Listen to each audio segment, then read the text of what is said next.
오늘 우리에게 주신 하나님 말씀은 열왕기상 2장입니다.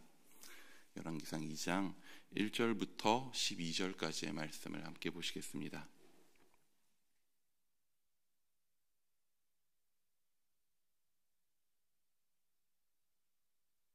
열왕기상 2장 1절부터 12절까지의 말씀입니다.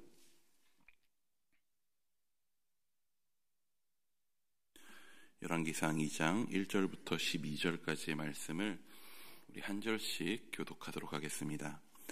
다윗이 죽을 날이 임박함에 그의 아들 솔로몬에게 명령하여 이르되 내가 이제 세상 모든 사람이 가는 길로 가게 되었노니 너는 힘써 대장부가 되고 내 하나님 여호와의 명령을 지켜 그 길로 행하여 그 법률과 계명과 율례와 증거를 모세의 율법에 기록된 대로 지키라. 그리하면 내가 무엇을 하든지 어디로 가든지 형통할지라. 여호와께서 내 일에 대하여 말씀하시기를 만일 내 자손들이 그들의 길을 삶과 마음을 다하고 성품을 다하여 진실히 내 앞에서 행하면 이스라엘 왕위에 오를 사람이 내게서 끊어지지 아니하리라 하신 말씀을 확실히 이루게 하시리라. 스루야의 아들 요압이 내게 행한 일 곧 이스라엘 군대의 두 사령관 넬의 아들 아브넬과 예들의 아들 아마사에게 행한 일을 내가 알거니와 그가 그들을 죽여 태평시대에 전쟁의 피를 흘리고 전쟁의 피를 자기의 허리에 띤 띠와 발에 신은 신에 묻혔으니 이치대로 행하여 그의 백발이 평안히 스오르니라 같이 못하게 하라. 마땅히 길앗 바르실레의 아들들에게 은총을 베풀어 그들이 내 상에서 먹는 자 중에 참여하게 하라. 내가 내 형 압살롬의 낯을 피하여 도망할 때에 그들이 내게 왔느니라. 아들 시므이가 너와 함께 있나니 그는 내가 마하나임으로 갈 때에 악독한 말로 나를 저주하였느니라. 그러나 그가 요단에 내려와서 나를 영접함으로 내가 여호와를 두고 맹세하여 이르기를 내가 칼로 너를 죽이지 아니하리라 하였노라. 그러나 그를 무지한 자로 여기지 말지어다. 너는 지혜 있는 사람이므로 그에게 행할 일을 알지니 그의 백발이 피 가운데 수월에 내려가게 하라. 다시 그의 조상들과 함께 누워 다윗성의 장수 다윗이 이스라엘 왕이 된 지 40년이라 헤브론에서 7년 동안 다스렸고 예루살렘에서 33년 동안 다스렸더라. 솔로몬이 그의 아버지 다윗의 왕위에 앉으니 그의 나라가 심히 견고하니라. 아멘. 예, 광고 있습니다. 장례 광고입니다. 117, 117 동행 다락방의 김진 집사의 친모이시자 신미양 집사의 시모 되시는 고혜정 집사님께서 83세 일기로 소천하셨습니다. 빈소는 강릉 고려병원 우란 장례식장이며 입관 예배는 오늘 오후 2시입니다. 교회 출발은 오늘 오전 10시에 있습니다. 슬픔 당한 가족들을 위해 중보해 주시고 위로해 주시기 바랍니다.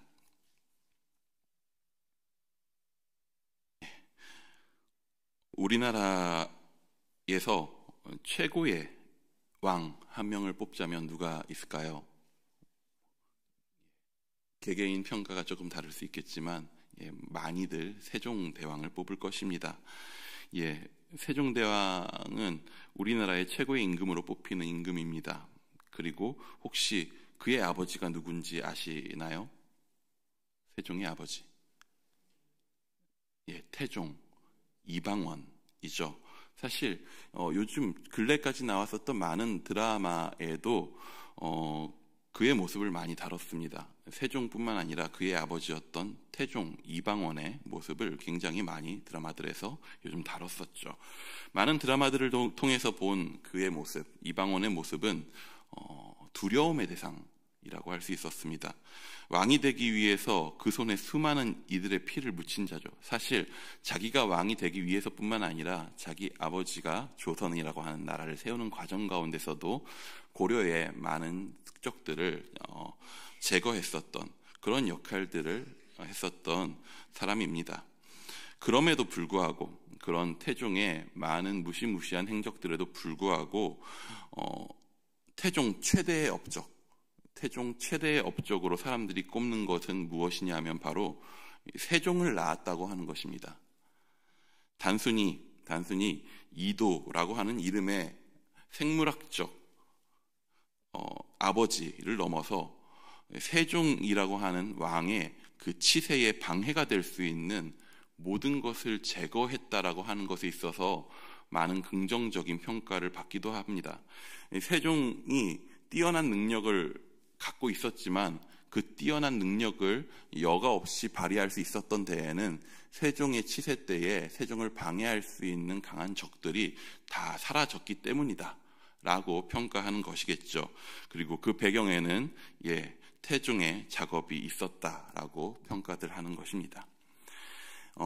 오늘 본문, 열왕기의 오늘 본문 등등 세세한 부분들에 있어서 굉장히 주석가들이 다양한 의견이 분분한 의견들을 냅니다. 당장에 오늘 본문도 마찬가지인데요. 가만 보면 구약에서 역사서라고 이야기하는 여호수아에서 에스더까지 이어지는 역사서라고 우리가 주로 분류하는 책들의 경우들이 많이 그렇습니다. 그 역사의 어떤 사건들, 디테일한 부분에 있어서 생각보다 많은 학자들이 의견이 분분합니다. 합쳐지지 않는다라고 하는 거죠.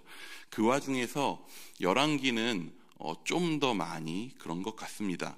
물론 그 디테일한 차이들이 큰 역사의 맥락에서는 영향을 많이 미치진 않고 큰 역사의 맥락에서는 이견이 없고 또 세세한 부분의 차이가 이 성경이 말씀하고자 하는 중요한 큰 메시지에 영향을 끼치지 않아서 큰 문제가 되지는 않습니다. 하지만 여러분 열왕기상 하 설교를 듣다 보시면은 어제는 목사님이 저렇게 평가하셨는데 오늘은 목사님이 저렇게 얘기하시네.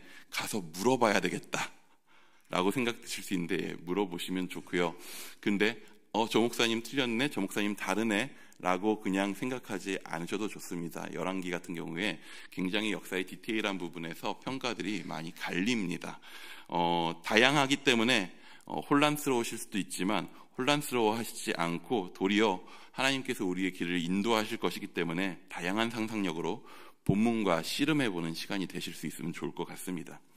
당장에 오늘 본문에 나온 다윗의 유언에 대한 평가들도 좀 나뉩니다. 이 조선왕 태조의 정적 제거가 물론 우리 입장에서 섬뜩해 보일 수 있고 태조가 사람이 참 잔인하다 개인적으로 그렇게 평가할 수 있지만 그럼에도 불구하고 세상의 역사이기 때문에 그 결과가 세종을 통해서 조선뿐만 아니라 현대에 살고 있는 우리에게도 굉장한 유익을 끼치고 있지요. 당장 우리는 한글로 글을 보고 있으니까요.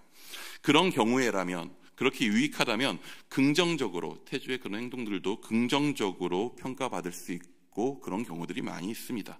하지만 여러분 다윗은 어떻습니까? 오늘 우리가 보고 있는 것은 하나님의 말씀 성경이지 않습니까? 오늘 다윗의 유언을 보면요. 어찌 보면 치졸한 복수극처럼 보일 수도 있습니다. 과거에 자신을 욕했던 시므이를 용서하고 너그럽게 거두었었던 그의 너그러움이 사실은 위장이었었던가? 라는 생각이 들 수도 있습니다. 그때는 살리더니 오늘은 죽이라 하는 말이 그렇게 느껴질 수 있죠. 여러분 어떻게 생각하십니까? 다윗이라는 인물 개인에 대한 평가는요, 좀 더 여러분 묵상하시면서 각자 한번 씨름해 보시면 좋을 듯합니다. 하지만 그것이 다윗이 어떤 인물인가라고 하는 것을 우리가 판단하는 것이 오늘 본문에 말씀하시고자 하시는 핵심은 아닐 것입니다. 열왕기서에서 우리가 보아야 하는, 성경이라고 하는 그 하나님의 말씀, 그 책에서 우리가 보아야 하는 중심은 어떤 다른 등장인물들이 아닙니다. 이 사람은 어떻고 이 사람은 어떻고 하는 평가가 메인은 아닙니다. 정확히는 거기 나오는 어떤 등장인물보다도 그 모든 등장인물들이 실수하고 실패하고 넘어지는 과정들 속에서도 우리가 보아야 하는 것은 그 가운데서 하나님께서 어떻게 일하시고 계신가라고 하는 사실입니다. 하나님께서는 열왕기에 나오는 많은 인물들의 실수와 실패마저도 사용하시는 것을 우리는 보게 됩니다. 오늘 본문은 이제 왕위를 이어받아야 할 솔로몬에게 전하는 다윗의 마지막 유언을 담고 있습니다. 그런데 그런 다윗의 유언, 솔로몬에게 주어지만 다윗이 전하는 그 다윗의 마지막 말, 어떻게 보면 이제 성경 전체에서 우리는 다윗을 더 이상 볼 수 없지 않습니까? 오늘 유언을 마치고 다윗은 이제 죽게 됩니다. 등장하지 않을 것입니다. 그런 다윗이 지금까지 해왔었던 화려한 업적들에 비하면 이 유언은 다윗의 삶에 있어서 마지막치고는 너무 좀 아쉽기도 합니다. 누군가에 대한 숙청을 마지막으로 남기고 떠나기에는 다윗의 삶이 너무 대단하지 않았습니까? 하지만 성경은 선택적 기록을 하죠. 모든 일어난 일들을 담지 않습니다. 다윗의 마지막, 인생의 마지막 유언 중 이 부분을, 특히나 이 부분을 성경에 남겼다면 열왕기 전체에서 보여주고자 하는 중요한 맥락이 이 가운데, 다윗의 유언 가운데 담겨 있다라고 하는 것입니다. 분량의 차이는 있지만 다윗이 솔로몬에게, 정확히는 하나님께서 다윗을 통해서 솔로몬에게 전하고자 하는, 솔로몬이 왕으로서 서야 하는 그에게 요구되는 모습은요, 오늘 본문을 통해서 드러나는 것은 세 가지입니다. 그 첫 번째는 뭐냐면 대장부가 되라고 하는 것입니다. 우리 2절 말씀을 한 번 더 같이 읽어보도록 하겠습니다. 2절입니다. 시작. 내가 이제 세상 모든 사람이 가는 길로 가게 되었노니 너는 힘써 대장부가 되고. 솔로몬이 지금까지 남자가 아닌 적이 있겠습니까? 그는 남자였습니다. 대장부는 보통 당시에 남자를 의미하는 말이겠죠. 근데 굳이 힘써서 대장부가 되라고 합니다. 사실 대장부라고 하는 한 단어만 띄워놓고 봤을 때 대장부가 의미하는 바가 무엇일지는 너무나도 의미가 넓습니다. 도대체 어떤 인물이 되라, 어떤 덕목을 갖추라고 하는 말일까요? 우리는 오늘 본문을 보면서 하나의 본문을 좀 비교해서 같이 생각해 보시면 좀 편할 수 있습니다. 한 인물이 하나님의 백성 이스라엘의 통치자로 세워진다라고 하는 그런 맥락에 있어서 비슷한 장면이 하나 있습니다. 무엇이냐 하면 바로 여호수아가 세워지는 장면입니다. 여호수아 또한 위대한 지도자였었던 모세의 뒤를 이어서 지도자가 됩니다. 오늘 솔로몬도 어떻게 보면 이스라엘에 다신 없을 왕인 다윗에 이어서 왕이 되게 됩니다. 그러한 여호수아에게, 그러한 솔로몬에게 전해지고 있는 그들에게 요구되는 덕목들은 어떻게 보면 굉장히 비슷한 맥락을 가지고 있습니다. 여호수아의 이야기에서는, 거기서는 이미 모세가 세상을 떠난 이후의 이야기를 담고 있습니다. 여호수아는 이제 가나안 땅에 들어가 전쟁을 치러야 하는 상황입니다. 그런 그를 향해서 하나님의 말씀이 무엇이라고 말씀하시느냐? 너는 강하고 담대하라 라고 말씀하십니다. 강하라 하십니다. 담대하라고 하십니다.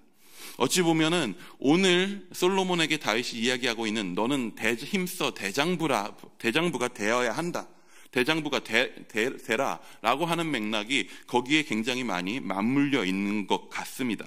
하나님께서는 자신의 백성들을 향한 자신의 비전을 이루시는 과정에, 온 세상을 향한 자신의 계획을 이루어 가시는 그 과정 가운데에 우리를 초청하십니다. 단순히 우리를 그 수혜자로만 보시는 것이 아니라 그 일들을 이루는 동역자로 하나님께서 우리를 부르십니다. 어찌 보면 당시 이스라엘의 지도자로 부름받는 자들은 지금 우리가 갖는 사명과 같은 사명을 갖고 있는 사람들이라고 볼 수 있습니다. 그래서 하나님은 여호수아를 부르십니다. 하나님은 오늘 솔로몬을 부르십니다. 그런데 그 비전에 초청하시는 과정 가운데 맨 처음 그들에게 말씀하십니다. 강하라, 담대하라, 대장부가 되어라. 하나님께서는 어떻게 그렇게 그들에게 요구하실 수 있었을까요? 여러분, 내가 대장부가 되어야지, 내가 강한 마음을 먹어야지, 내가 담대해야지, 단순히 여러분 긍정의 힘처럼 내가 마음 먹는다고 모든 일들이 뜻대로 되지 않습니다. 세상사 마음 먹기 나름이다 라고 말하지만 그게 여러분 쉽습니까? 어렵습니다. 내 뜻대로, 내가 마음 먹는 대로 되는 것이 아닙니다. 하나님께서는요, 우리가 대장부가 되기 원하시는 그 마음이, 강하기 원하시는 그 마음이 우리 안에 있는 우리의 능력을 보시고, 얘들아 너는 충분하니까, 너는 대단하니까, 너는 대장부가 되라, 너는 강하라 말씀하시는 것이 아닙니다. 하나님께서 우리에게 담대함을 요구하실 수 있는 근거는, 우리에게 강함을 요구하실 수 있는 근거는 우리가 아니라 하나님 자신입니다. 어떻게 우리가 흔들리지 않고 설 수 있습니까? 어떻게 우리가 담대하게 설 수 있습니까? 우리가 책임지고 우리가 싸우는 삶이 아닌 하나님의 길에 부름받아 동행하는 삶이기 때문입니다. 어떻게 여호수아가 강하고 담대할 수 있습니까? 어떻게 가나안 가운데 훈련도 제대로 받아보지 못한 이스라엘 백성을 끌고 가면서 담대할 수 있습니까? 그 싸움이 자신과 이스라엘 백성에게 속한 것이 아니라 하나님께 속한 전쟁임을 알 때에, 하나님의 능력을 근거로 할 때 그는 강하고 담대할 수 있는 것입니다. 이스라엘 백성을 통치하시는 이가 참된 왕이 내가 아니라 하나님임을 알 때에 그는 대장부답게 설 수 있는 것입니다. 하나님께서 그 길에 우리를 초청하여 우리는 부름받아 동행하는 삶이기 때문에 그 가운데 솔로몬은 우리는 대장부처럼 설 수 있습니다.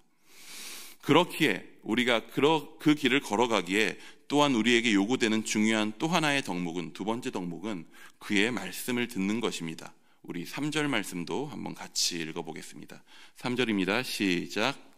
네.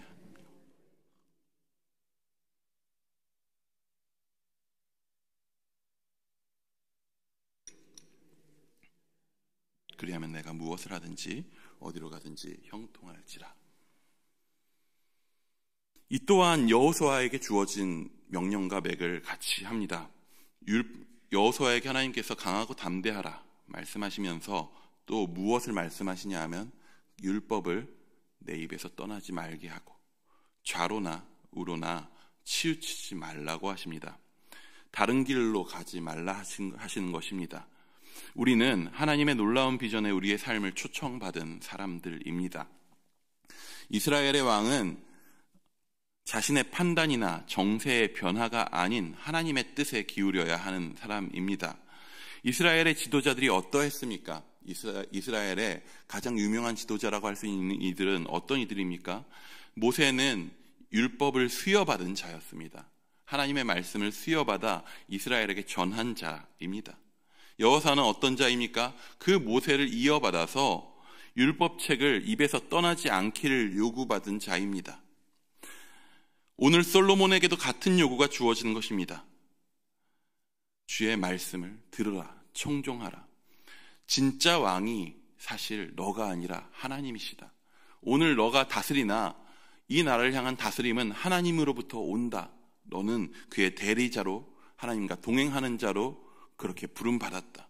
그것을 아는 것, 하나님의 뜻이 그 모든 것을 다스린다는 것을 아는 것, 내 뜻과 내 힘이 오늘 내 삶을 이끌어가는 주체가 아니라 오늘 나의 삶이 하나님으로부터 부름받은 이의 뜻에 따라 움직여야 한다는 것을 아는 것, 그것이 담대하게 대중부답게 오늘을 살아갈 수 있는 우리의 힘의 근거가 되기도 합니다. 왜 그렇습니까? 그 말씀을 하신 분이 하나님이시기 때문입니다. 그분을 따라갈 때 우리는 담대하게 서 나아갈 수 있습니다. 우리는 나의 길을 가는 이가 아닙니다. 주의 길에 동참하는 자들입니다. 우리가 주의 말씀을 듣기 원합니다. 그리고 세 번째 요구가 있습니다. 그게 바로 어떻게 보면 오늘 본문 가운데서 우리의 마음을 조금은 어렵게 만들 수도 있는 바로 그 부분입니다. 정적 숙청. 무엇입니까? 왕조가 세워질 때, 새로운 왕이 세워질 때 그를 방해할 수 있는 어떠한 대상들을 제거하는 것입니다. 당장에 다윗의 요구가 굉장히 정적들을 숙청해서 너 스스로를 지키라라고 하는, 혹은 다윗이 다스려 오면서 다윗을 힘들게 했었던, 어렵게 했었던 이들에게 복수를 해달라고 하는 그런 말처럼 우리에게 보여지기도 합니다. 이 유언을 남기고 있는 다윗의 마음속에 어떠한 진심이 있었는지 우리는 사실 다 볼 수 없습니다. 성경은 그것을 굳이 애써서 우리에게 보여주고자 하고 있지는 않습니다. 하지만 오늘 본문에 나오는 숙청의 대상들이 솔로몬과 우리에게 의미하는 바는 분명합니다. 여러분, 요압이 누구입니까? 요압은 다윗이 왕으로 있던 시절, 정확히는 다윗이 왕으로 세워지기 이전부터 다윗과 함께했던 자이고, 다윗이 다스리던 나라에서 군대의 총사령관을 맡았었던 인물입니다. 다윗의 평생에 함께했었던 인물이죠. 심지어는 다윗과 사촌지간이기도 합니다. 그는 굉장한 능력을 가진 자이기도 했습니다. 다윗이 없는 전장 가운데에서 끊임없이 승리를 이끌었었던 장군이기도 합니다. 하지만 요압은 어떤 자입니까? 요압은 기회주의자였습니다. 필요에 따라서, 어떠한 자신의 이익에 따라서 상대편에 붙기도 하고 혹은 다윗의 명령을 무시하기도 했습니다. 결코 죽이지 말라고 했었던 어떤 일을, 누군가를 그는 자신의 계획에 방해가 된다라고 하는, 사실 겉으로는 우리나라의 왕에게 방해가 된다라는 식으로 이야기했지만 결국에 자신의 자리에 위협이 되는 자들을 언제든지 살해할 수 있는 인물이었습니다. 그에 대해서 다윗이 이야기할 때 그가 압살롬 때에는 압살롬에 붙지 않았지만 아도니아의 편에 붙었다라고 이야기합니다. 아마 그는 그때도 계산했을 것입니다. 누가 더 유리한가? 누구에게 승산이 더 있는가? 그리고 그 가운데서 그는 자신의 유익에 따라 자신에게 유리한 대로 기회를 따라서 움직였을 것입니다. 또 오늘 숙청의 대상으로 나오는 인물이 하나 더 있습니다. 그는 바로 시므이입니다. 시므이는 누구입니까? 시므이는 다윗이 압살롬에게 쫓겨갈 때에 그를 저주하고 욕했던 자입니다. 다윗의 부관이 그를 죽일까 물었지만 다윗은 그를 살려둡니다. 그런데 시므이가 다윗을 욕했었던 이유는 무엇입니까? 시므이가 사울 왕가의 지지자였기 때문입니다. 사울 왕가를 지지하는 자였습니다. 다윗이 사울 왕가를 밀어내고 왕이 됐다는 것에 대해서 굉장한 불만을 갖고 있었기에 다윗이 쫓겨날 때 그를 향해서 저주하고 통쾌했습니다. 하지만 다윗은 그의 손에 그 피를 묻히지 않았습니다. 아마도 다윗은 자신에게 있었던 죄들이 많이 쌓여 있었기 때문에 그것을 가지고 누군가를 더 해치고 싶지 않았었던 것 같습니다. 하지만 결국에 솔로몬 시대에 와서 시므이는 어떤 존재였냐면 그는 사울 왕가를 지지했었던 자들의 대표격인 인물이 됩니다. 무엇입니까? 솔로몬 입장에서는 그들 한 명 한 명이 다 되게 부담스러운 인물들이면서 어찌 보면 자신이 왕으로서 통치하는 데 있어서 필요한 인물들일 수 있습니다. 당장의 요압 어떻습니까? 당장의 그 위대했었던 다윗 왕 자신의 아버지가 떠나가야 하는 상황 가운데에서 이 뒤에 이제 솔로몬이 자신의 왕 일을 놓고 하나님 앞에 기도할 때 그의 마음을 우리는 읽을 수 있습니다. 그는 두려워하고 있습니다. 자신이 어려서 어떻게 이 나라를 다스려야 할지 모른다라고 고백합니다. 쉽지 않은 상황입니다. 그런 와중에 있어서 다윗 때부터 군대를 이끌어 왔었던 사령관 한 명을 붙잡는다는 건 얼마나 큰 힘이 될 수 있었겠습니까? 그런데 다윗의 입술을 통해서 하나님은 그를 제거하라 솔로몬에게 말씀하십니다. 그런 기회주의자를 제거하라고 합니다. 또한 시므이는 어떻습니까? 뭐가 됐든 사울 왕가를 지지하는 세력들이 남아있을 것입니다. 당장의 사울의 출신이 베냐민입니다. 베냐민 지파에게 있어서 사울은 자신들이 배출한 왕이었습니다. 그뿐만 아닐 것입니다. 사울을 지지하는 세력들이 여기저기 있었겠죠. 그런 일을 포섭해서 살려두고 자기 휘하에 두는 것은 어찌 보면 그들을 같이 통제할 수 있는 방법이 될 수 있을 것입니다. 하지만 다윗의 입술을 통해서 하나님은 그 또한 제거할 것을 명령하십니다. 무엇입니까? 우리가 하나님의 말씀을 듣고 하나님의 길을 따라가는 데 있어서 그 반대급부, 여호와의 말씀을 듣는 것에 어떠한 동전의 양면과 같은 반대편에는 무엇이 있냐면 나의 계산과 나의 뜻에 생각해 봤을 때에 나에게 유리할 수 있을 것이라고 하는 나의 판단들, 세상에 의지할 어떠한 반드시 의지해야 되고 붙잡아야 한다고 하는 것들, 그런 것들을 철저하게 포기하고 내어쳐야 되는 순간들이 필요한 것입니다. 우리의 삶 가운데서 우리가 우리의 삶을 살아가는 데 있어서 꼭 필요하다라고 여기는 것들이 있습니다. 가끔은 필요악이라고 하는 이름으로 정당화시키는 것들이 있습니다. 하나님의 말씀을 따라가려고 할 때 그것을 질질 끌고 붙잡고 있지만 어쩔 수 없지, 세상 모두 그렇게 살아가니까 필요한 일이지 라고 이야기하게 되는 부분들이 있습니다. 하지만 하나님께서는 이스라엘을 다스리는 왕으로, 자신의 동역자로 자신과 함께하자라고 부른 솔로몬을 향해서 그것을 허용치 말라고 말씀하십니다. 그가 대장부가 되기 원하십니다. 대장부로 서기 위하여서 주의 말씀을 들으라 하십니다. 그리고 주의 말씀만 들으라 하십니다. 다른 것들을 의지하지 않고 그 모든 것들을 쳐버리고 나와 함께 가자고 말씀하십니다. 또한 그 말씀을 우리에게 동일하게 하십니다. 오늘 이러한 명령을 듣고 그렇게 솔로몬은 아버지를 떠나보냅니다. 다윗은 마지막을 맞이합니다. 그리고 어떻게 보면 시제가 그 시점이 좀 특이한 말씀 하나가 나옵니다. 우리 12절 말씀을 함께 읽어보겠습니다. 12절입니다. 시작. 솔로몬이 그의 아버지 그의 나라가 심히 견고하니라. 개역개정 성경에서는 견고하니라 라고 나오지만 이 견고하니라 라고 하는 말의 시제는 견고하였더라 라고 번역하는 것이 맞습니다. 과거를 돌아보는 듯한 말투를 합니다. 이제 솔로몬의 통치가 시작됩니다. 이제 이후로 솔로몬이 어떻게 다스렸는가 하는 이야기가 쭉 나올 것이지만 그럼에도 불구하고 이미 솔로몬의 치세에 대해서 그보다 먼저 치세가 나오기 이전에 다윗 왕위에 이은 솔로몬의 그의 나라는 심히 견고하였더라라고 이미 선포하고 시작합니다. 무엇입니까? 솔로몬에게 요구되었었던 그 모든 것들을 솔로몬이 지켜 행할 때에, 그렇게 살아갈 때에 아직 그 치세가 어떻게 될 것인지 보여주고 있진 않지만, 진행되진 않았지만 이미 과거형으로 표현하는 것입니다. 그의 나라가 심히 견고하였더라.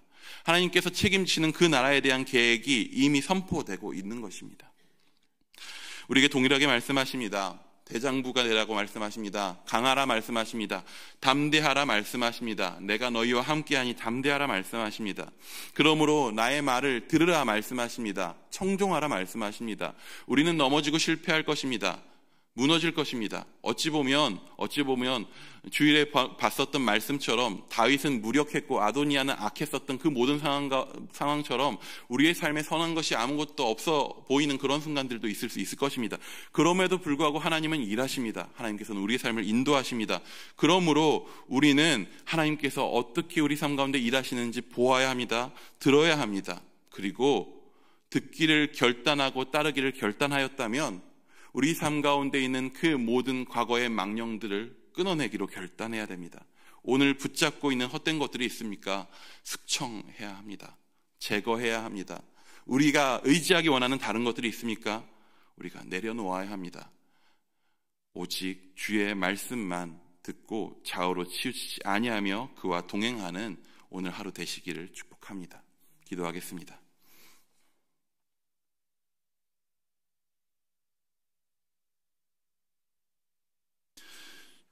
주여, 우리가 연약하고 부족합니다.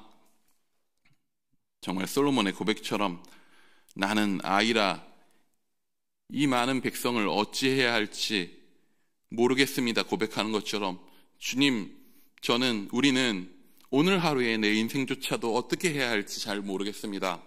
하지만 주님, 주께서 우리에게 담대하라 하시고 강하라 하시고 대장부 되라 하시니 주님, 주의 말씀 의지하여서 우리가 그렇게 서기 원합니다. 우리를 인도하시는 그 주의 음성을 우리가 귀 기울여 듣기 원합니다. 세상 만사 가운데서 씨름하는 삶이 아니라 주의 말씀을 듣고 그 가운데에서 씨름하는 오늘의 삶이 되기 원합니다. 주님, 주의 말씀을 따르기 위해서 오늘의 삶 가운데 우리가 붙들려가는 수많은 것들을 끊어내는, 그것이 아프고 힘겨울지라도 그렇게 주와 함께 동행하며 살아가는 그런 오늘 우리의 하루가 되기 원합니다. 연약한 우리를 불쌍히 여기시고 붙잡으시고 돌보아 주시옵소서. 주님, 함께하여 주실 줄 믿사오며 살아계신 예수 그리스도의 이름으로 기도드립니다. 아멘.